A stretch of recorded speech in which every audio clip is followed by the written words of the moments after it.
shared with you about the man who died at the airport. You think God's blessing is the fact that you got a British passport or an American passport? You think that's God's blessing?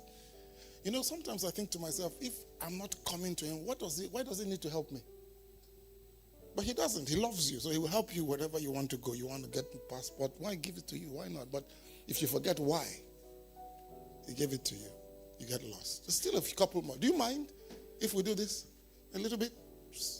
Because I'm giving you my perspective. Let me give you a little bit of a contrarian perspective. People need to believe in God, but I think you need to understand your roots and where your values come from. So, by the way, forgive me, I just want to say, to the chagrin of many religious people, I almost only argue for the necessity of God rather than the existence of God. Right. Because if I prove to you, or not, you can't prove it, but if I convince you God exists, I have done nothing. But because the number of people who believe in God who are moral idiots is very large. However, if I convince you that God is morally necessary, and is necessary for meaning in life, the greatest urge human has even more so than sex, then I have changed your life.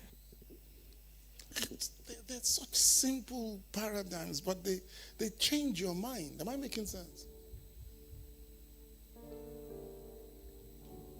God is necessary. What do you say? Huh? People have become rich without God. People have become poor without God, of course. But the point is, he makes this awful statement that should scare you. Everything you accomplish outside me is vanity, including riches. You see, when you steal, kill to make money, you have problems that money cannot solve. I'll give you a minute to take that in.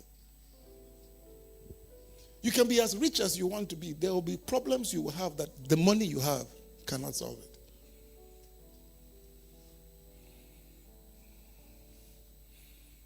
What is the biggest moral crisis facing the country right now?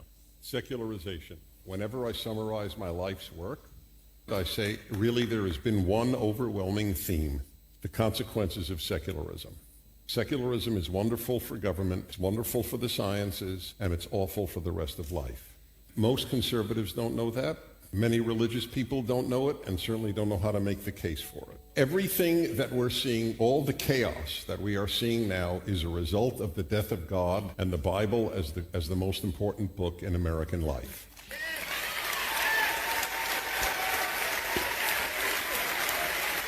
That's a nation that started with Christianity. Am I making sense?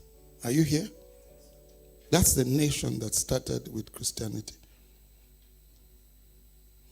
They are the ones that don't know how important God is. Now, I want to pray the most controversial of it all. That's if you people will still stay in this church afterwards. Okay, just give me a minute.